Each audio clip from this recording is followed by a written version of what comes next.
जय हिंद बच्चों, कैसे हो? उम्मीद करते हैं आप लोग अच्छे होंगे। प्यारे बच्चों, आज का क्लास लेकर फिर आप सबके बीच उपस्थित हो गए हैं। आज के क्लास में हम लोग अध्ययन करने वाले हैं पर परागण। तो सबसे पहले आप लोग हेडिंग कर लीजिए पर परागण। तो हेडिंग हम लोग क्या करेंगे? पर परागण।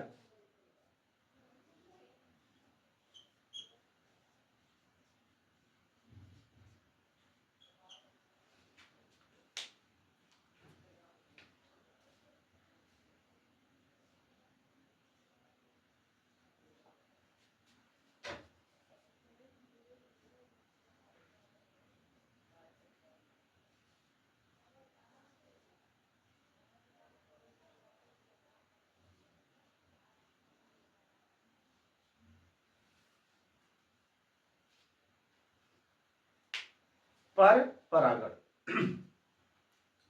अब ये पर परागण क्या होता है? पर परागण समझने के लिए हमको सबसे पहले एक पुष्प बनाना पड़ेगा, उसके बाद आपको पर परागण समझाएंगे।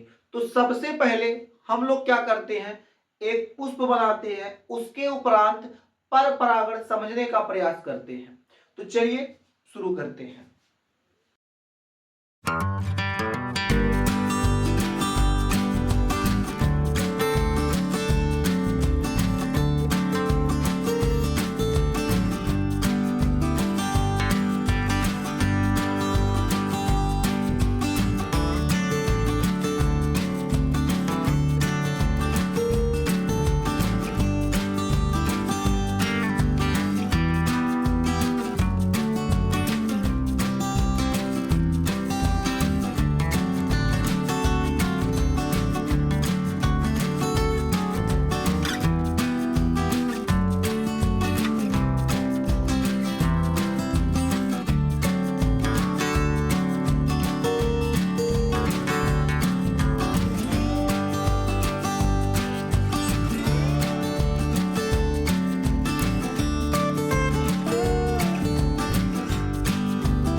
पुष्प बनके तैयार है, आपको स्पष्ट दिखाई दे रहा होगा।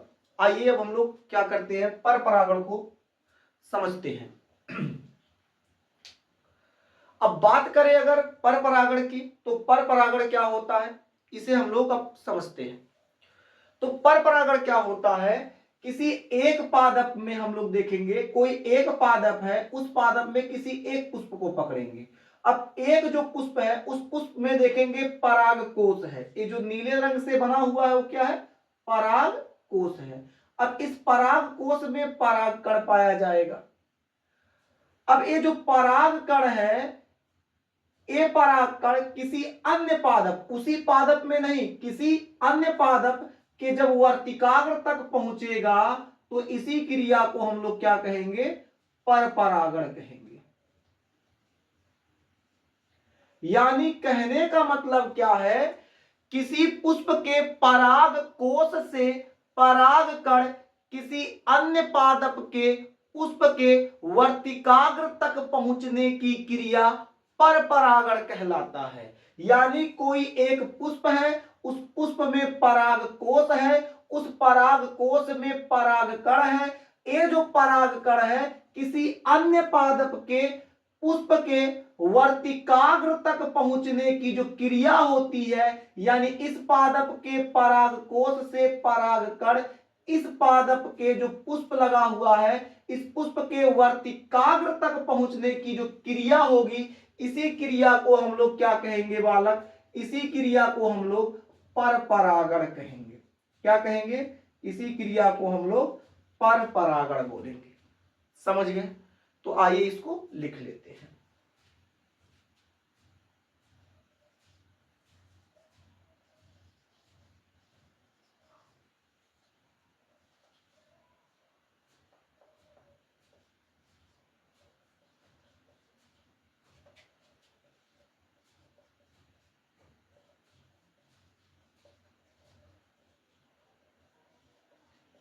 किसी पुष्प के पराग कोश से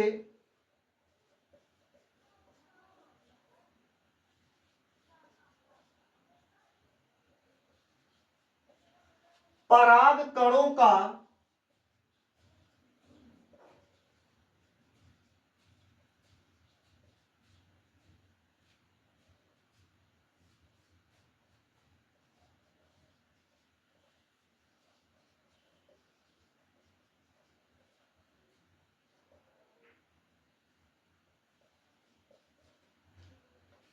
अन्य पादप के पुष्प के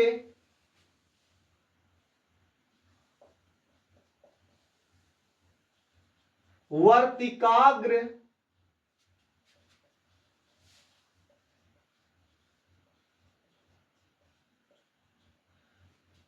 तक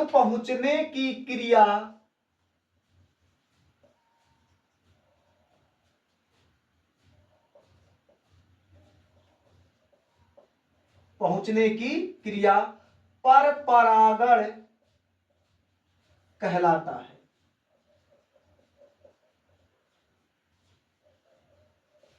यानी किसी पुष्प के पराग कोश से पराग कणों का अन्य पादप के पुष्प के वर्तिकाग्र तक पहुंचने की क्रिया पर परागण कहलाता है। अब बात करें पर परागण की, तो जो पर परागण होता है इसे एक और नाम से जाना जाता है, यानी पर परागण को पर निषेचन भी कहते हैं।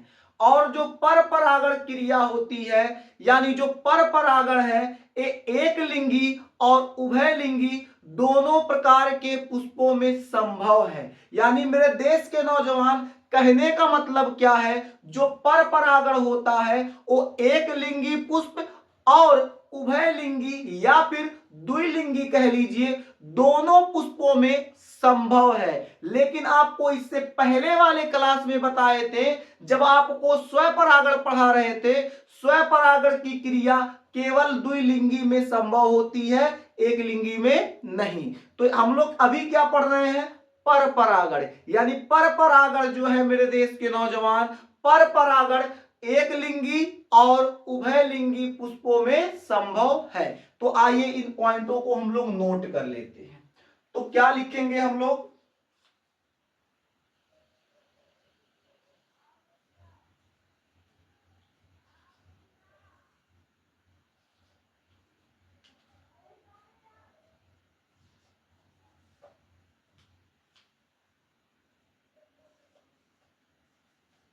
पर परागण,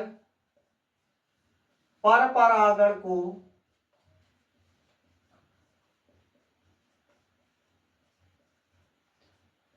पर निषेचन भी कहते हैं।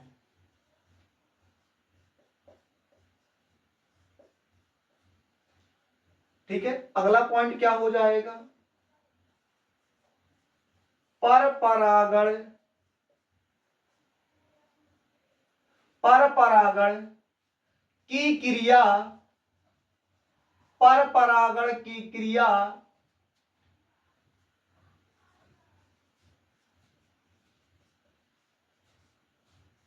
एक लिंगी तथा उभय लिंगी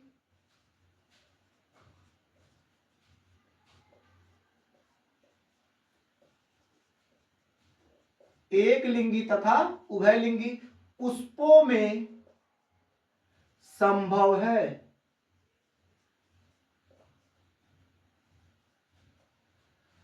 यानी जो पर परागण की क्रिया है एक लिंगी तथा उभय लिंगी पुष्पों में संभव है। नोट हो गया। अब बात करते हैं पर परागण कैसे होता है, किन कारकों पर या किन साधनों पर परागण डिपेंड होता है, निर्भर होता है। तो जो पर परागण है कुछ पर परागण जंतुओं की सहायता से होता है, इसलिए उसे जंतु परागण के अंतर्गत रखा गया, यानी उसे जंतु परागण कहते हैं मेरे देश के अच्छे बच्चे।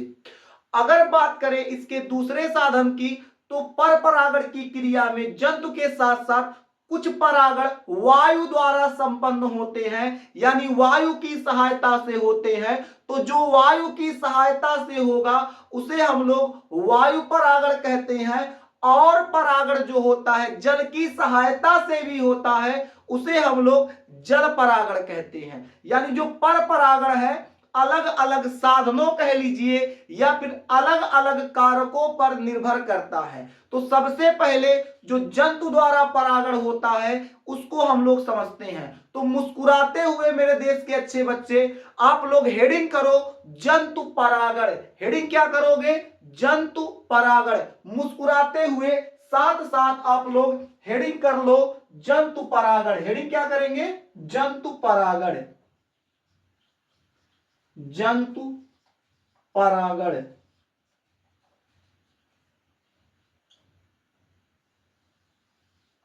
अब समझते हैं ये जंतु परागण क्या होता है। देखिए जंतु परागण में जो जंतु होते हैं, जीव जंतु होते हैं, जैसे मधुमक्खी हो जाएगी, चमगादड़ हो जाएगा, बंदर, हाथी, मानव, इन सब की सहायता से जो परागण क्रिया संपन्न होगी वो जंतु परागण के अंतर्गत आएगा। यानी पुष्पों में जंतुओं की सहायता से होने वाला परागण मेरे देश के अच्छे बच्चे जंतु परागण कहलाता है। यानी पुष्पों में जंतुओं की सहायता से जो परागण होगा उसे हम लोग जंतु परागण कहेंगे। तो अगर आपसे कोई पूछ ले जंतु परागण क्या होता है तो सीना ठोक के बोलिएगा कि जंतुओं के द्वारा जो परागण क्रिया संपन्न होती है ऐसे परागण को हम लोग जंतु परागण कहते हैं। तो आइए नोट करते हैं, साथ साथ नोट कर लीजिए। क्या लिखेंगे? पुष्पों में, मार्कर शब्द धोखा दे दिया, पुष्पों में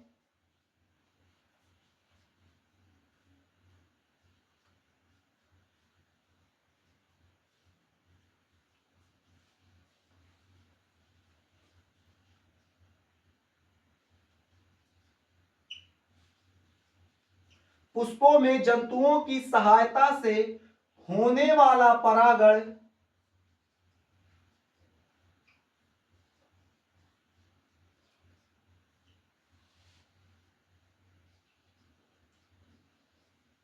जंतु परागण कहलाता है।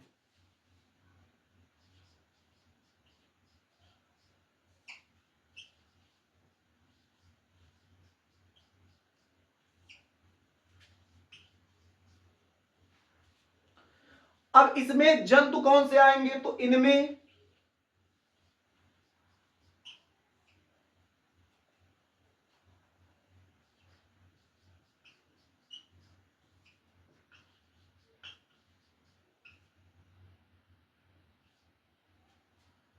इनमें परागण क्रिया किन जंतुओं द्वारा होता है जी? तो हो जाएंगे आपके चमगादड़,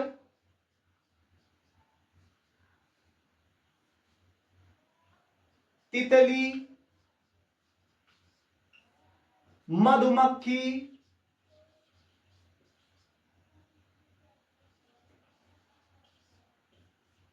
चमगादड़, तितली, मधुमक्खी, घोंघा आदि कर लीजिए, मानव, बंदर, हाथी।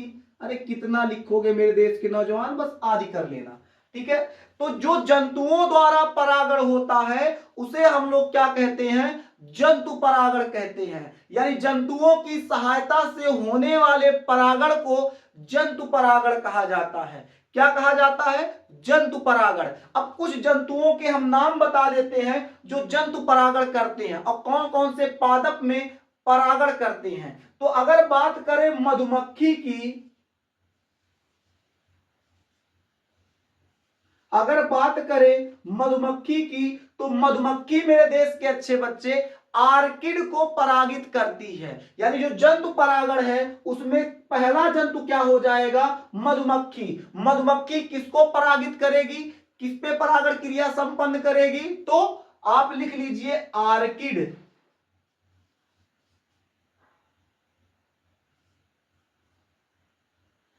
इसके अलावा अगर बात करें हम लोग तितली, तो तितली किसको परागित करती है? लिली।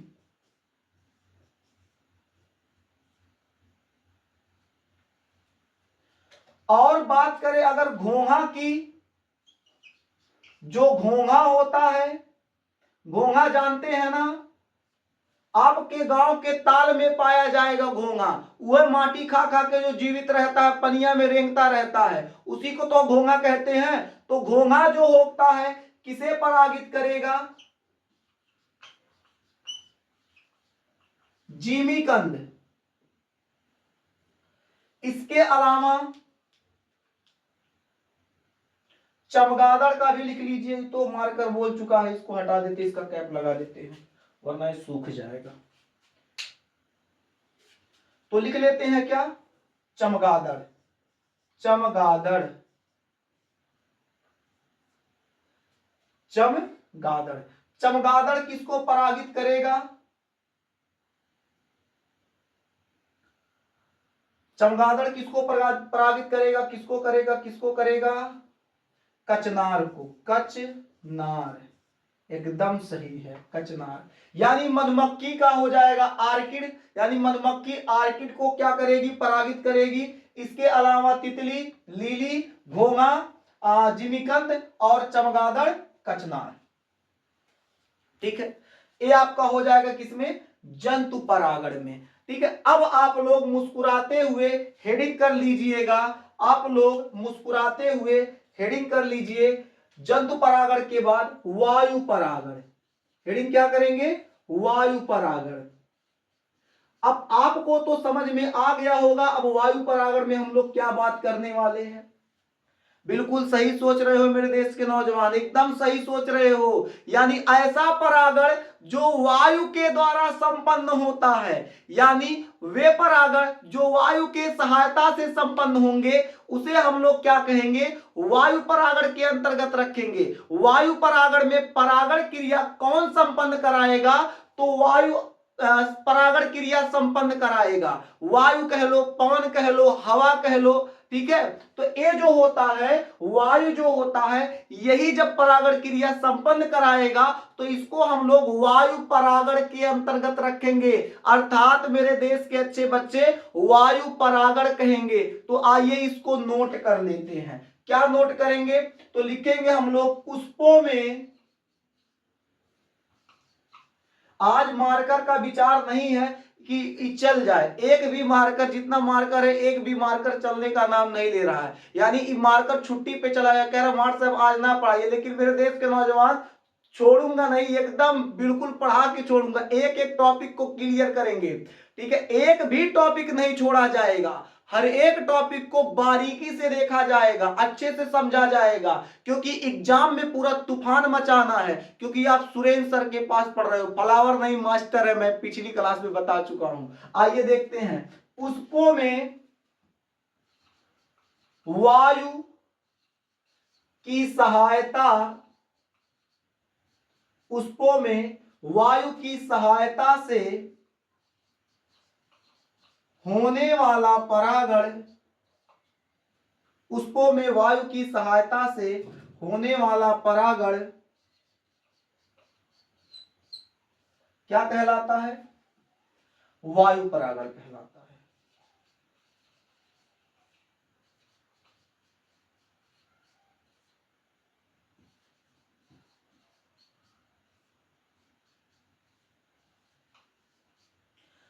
अब वायु की सहायता से कौन से पादप होते हैं जो परागित होते हैं? तो आपका हो जाएगा जो इस सीजन में आपका तैयार है फसल खेत में, तो खेत में कौन सा फसल तैयार है? गेहूं, तो हो जाएगा गेहूं। इसके अलावा जई, मक्का माने जोन्हरी, जोन्हरी समझते हैं ना, वही जो जोन्हरी जो होता है, जब आप हल्का सा ऑयल डाल के क्या करते हैं, तावा पे रोस्ट करते हैं, भूजते हैं, तो फूट जाता है, तो उसी को हम लोग क्या कहते हैं, जोन्हरी, भूजल जोन्हरी। तो जो भूजल जोन्हरी होता है शहर वाले, उसी को क्या कहते हैं, पॉपकॉर्न। बाबू हम लोग देहाते में भूजल जोन्हरी कह देते हैं। और देहात का लीला परंपरा, देहात का लड़का जब खाना देखेगा नहीं है, रोटी पे नून तेल लपेट के, एकदम लपेट के मार के खा के किनारे कर देगा, जाओ भाड़ में जाओ, खाना रहे या ना रहे, रोटी से काम चला लेंगे, नून तेल खाएंगे और जिंदगी सगाई बिताएंगे। ठीक है, आइए यहाँ देखते हैं। तो वायु परागण में क्या हो जाएगा बाबू आपका, जैसे करके लिख लीजिएगा। क्या लिखेंगे, यही लिख देते हैं, चलो यहां लिख देते हैं। जैसे, जैसे में क्या हो जाएगा, गेहूं। इसके अलावा जई, और क्या हो जाएगा, मक्का भी लिख लो, और भी होते हैं सब, बस आदि कर लो। ठीक है, इतना आप लोग नोट कर लो, फिर आपको हम जल परागण समझा देते हैं। ठीक है, यानी जल परागण क्या होता है, इस पे हम लोग चर्चा करेंगे। पहले इतना मेरे देश के अच्छे बच्चे छाप लो।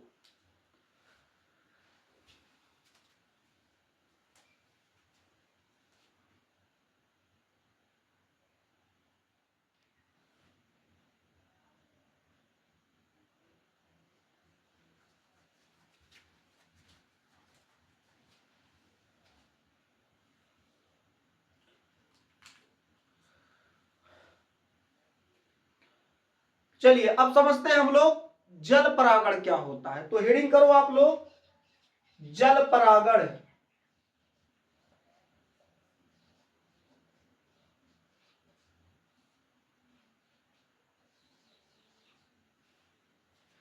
अब जल परागण क्या होता है, तो जो पुष्प होते हैं, पुष्पों में अगर जल की सहायता से परागण होगा तो उसे हम लोग जल परागण कहेंगे। यानी जल परागण में परागण क्रिया कौन कराता है, तो जल कराता है। यानी जब जल की सहायता से परागण होगा तो उसे हम लोग जल परागण कहेंगे। तो चलिए इसको भी हम लोग नोट कर लेते हैं।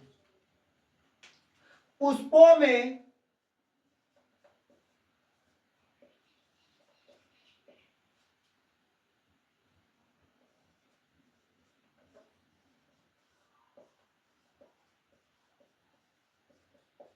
पुष्पों में जल की सहायता से होने वाला परागण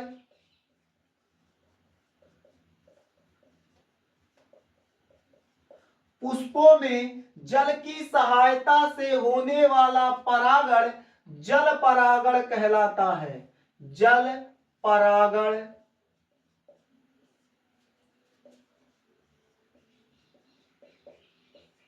कहलाता है। ठीक है, अब जल परागण में क्या होता है, इसमें भी कंडीशन होता है। अगर परागण क्रिया जल के अंदर होगा, अगर परागण क्रिया जल के अंदर होगा उसे हम लोग अधो जल परागण बोलेंगे। और अगर परागण क्रिया जल की सतह पर होगा तो उसे हम लोग क्या बोलेंगे, अधिजल परागण। यानी बात को अब आपको बहुत ध्यान से समझने की आवश्यकता है। जैसे पानी का लेवल यहां तक है और परागण क्रिया जल के अंदर हो रहा है, तो ऐसे परागण को अधो जल परागण कहते हैं। अब पानी यहां तक है, अब इसके सतह पर परागण क्रिया होगा तो उसको हम लोग अधिजल परागण कहेंगे।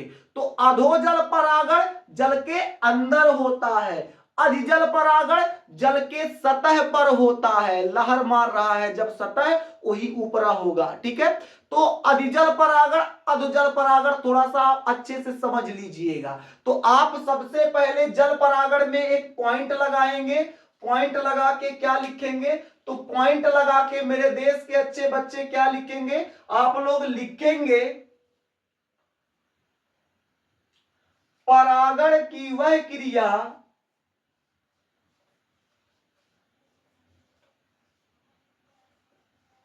परागण की वह क्रिया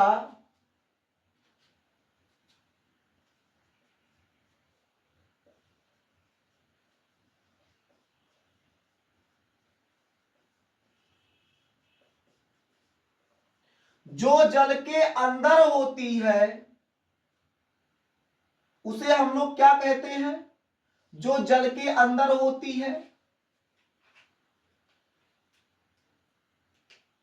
अधोजल परागण।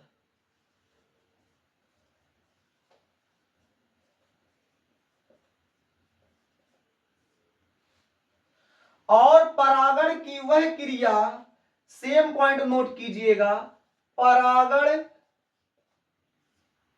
की वह क्रिया जो जल के सतह पर होती है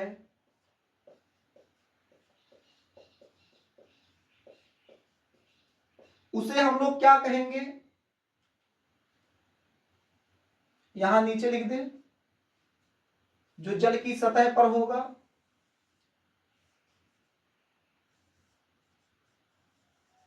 अधिजल परागण। अधिजल परागण। अब अगर बात करें अधोजल परागण के एग्जाम्पल की, उदाहरण की, तो अधोजल परागण किनमें होता है,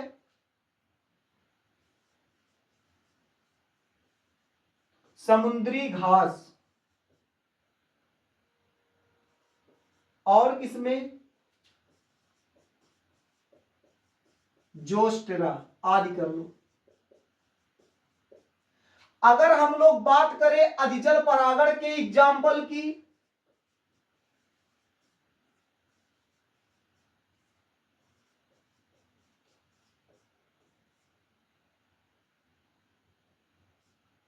तो अधिजल परागण किसमें होता है,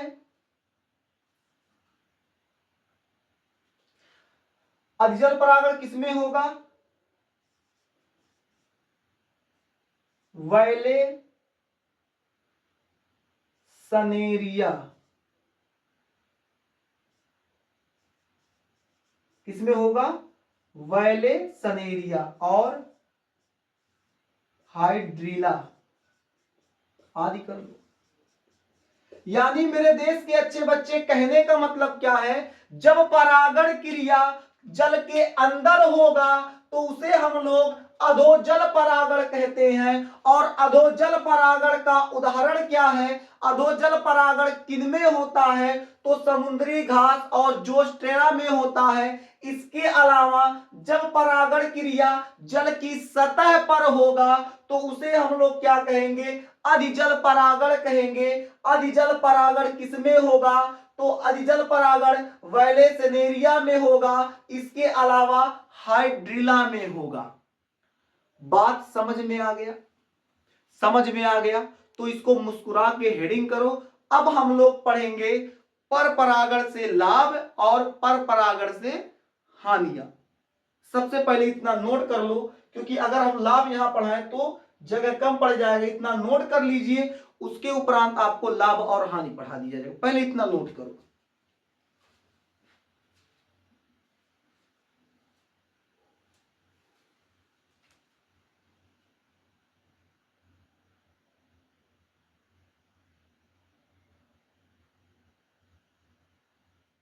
अब हम लोग पढ़ेंगे पर परागण से लाभ। तो हेडिंग कर लीजिए आप लोग, पर परागण से लाभ।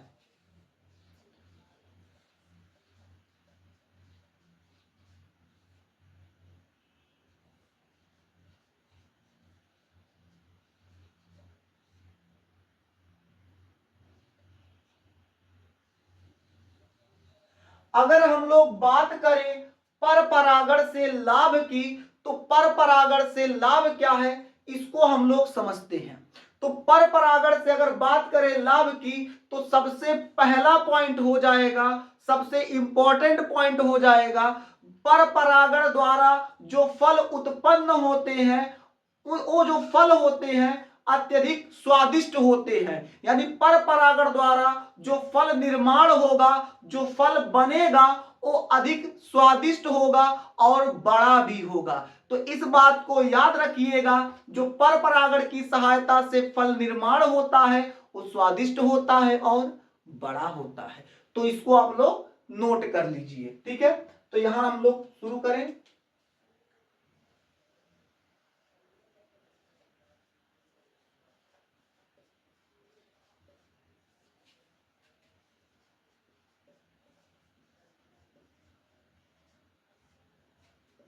पर परागण द्वारा उत्पन्न फल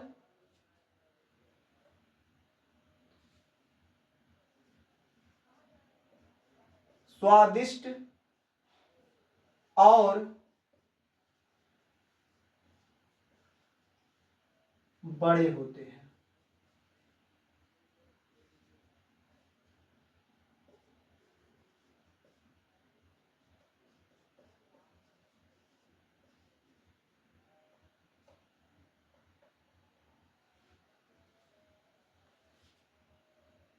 अब देखिए जो पर परागण होता है, इसके अलावा अगला पॉइंट समझते हैं। जो पर परागण होता है उनके द्वारा जो फल निर्माण होता है, उन फलों में बीजों की संख्या अधिक होती है। इसको भी आप लोग नोट कीजिए। जो पर परागण की सहायता से फल निर्माण होता है वो बड़े होंगे, बड़े होने के साथ साथ उनमें बीजों की संख्या अधिक होगी। तो इसे भी आप लोग नोट कर लीजिए।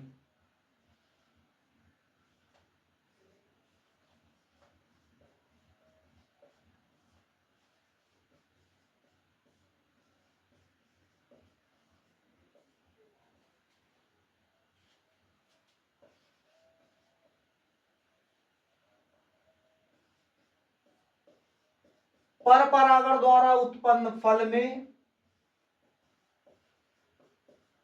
बीजों की संख्या अधिक होती है।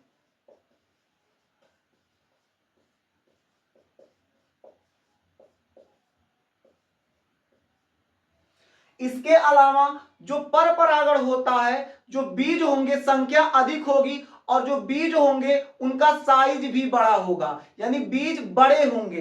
तो लिख लें इसमें, इनमें बीज बड़े होते हैं।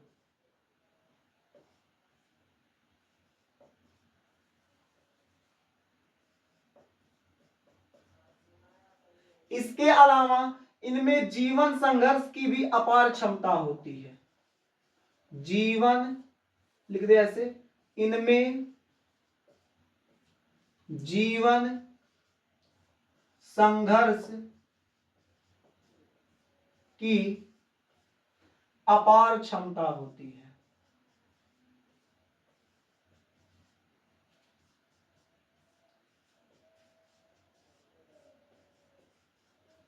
यानी जो पर परागण होते हैं, पर परागण द्वारा जो बीज उत्पन्न होंगे उन बीज को जब हम लोग पादप के रूप में कन्वर्ट करेंगे, उन पादपों को देखेंगे। जब पादप लगाया जाएगा तो पादप लगाने के बाद जब पौधा तैयार होगा तो विषम परिस्थितियों में उनमें क्या होता है, लड़ने की क्षमता होगी, मतलब वो लड़ेंगे। ठीक है, यानी इनमें जीवन संघर्ष की अपार क्षमता होती है। ठीक है, तो इतना बात आपको याद हो गया होगा, समझ में आ गया होगा। पर परागण द्वारा उत्पन्न फल स्वादिष्ट होंगे और बड़े होंगे। पर परागण द्वारा उत्पन्न फल में जो बीज होगी इसकी संख्या अधिक होगी, इनमें बीज बड़े होते हैं, इनमें जीवन संघर्ष की क्षमता होती है। अब मुस्कुराते हुए एक और हेडिंग कर लो, पर परागण से हानियां।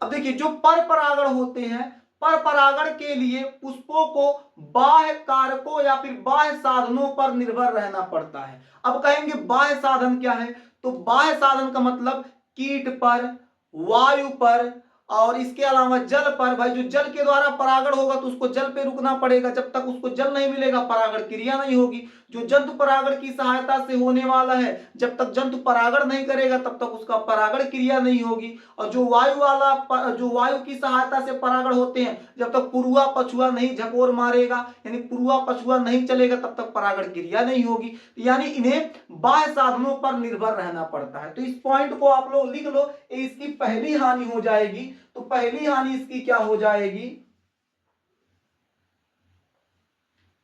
इन्हें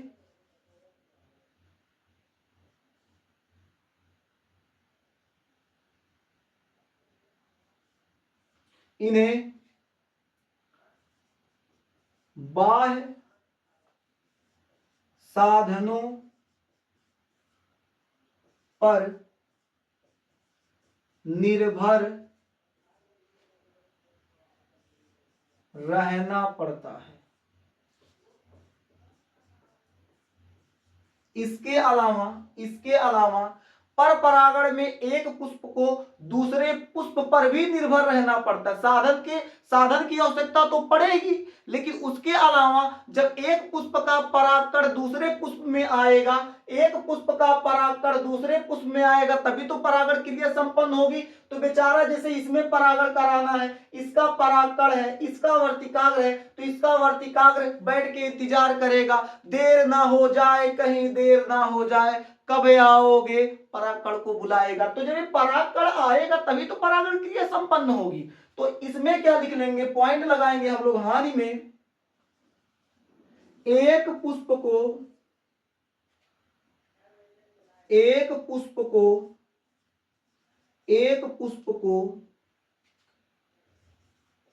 दूसरे पुष्प पर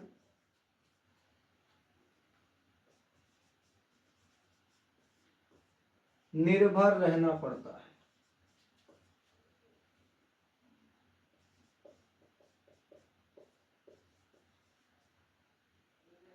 इसके अलावा क्या हो जाएगा, तीसरी हानि, इनमें जो पर परागण वाले पुष्प हैं उनमें क्या होता है, परागकणों की संख्या अधिक होती है, मतलब ढेर सारा परागकण बनता है और उसमें कुछ परागकणों की आवश्यकता होती है। अधिकांश परागकण जो होते हैं, जो ज्यादातर परागकण बच जाते हैं, वो क्या होते हैं, नष्ट हो जाते हैं, खराब हो जाते हैं, रद्द हो जाते हैं। इस पॉइंट को भी लिख लो, ये भी हानि हो जाएगा। इसमें अधिकांश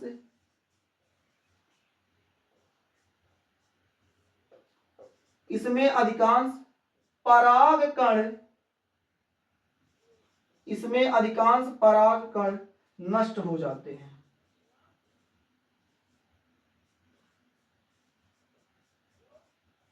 इसमें अधिकांश परागकण नष्ट हो जाते हैं।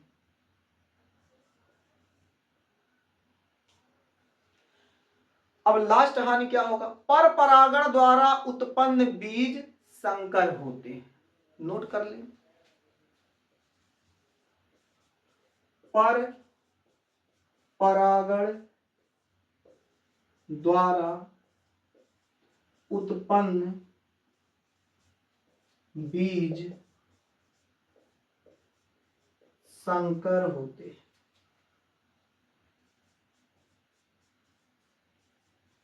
चलिए, सदैव संकर होते हैं, कोई दिक्कत नहीं। और इसको नोट कर लीजिए, फिर मिलेंगे आपसे अगले क्लास में, तब तक के लिए जय हिंद।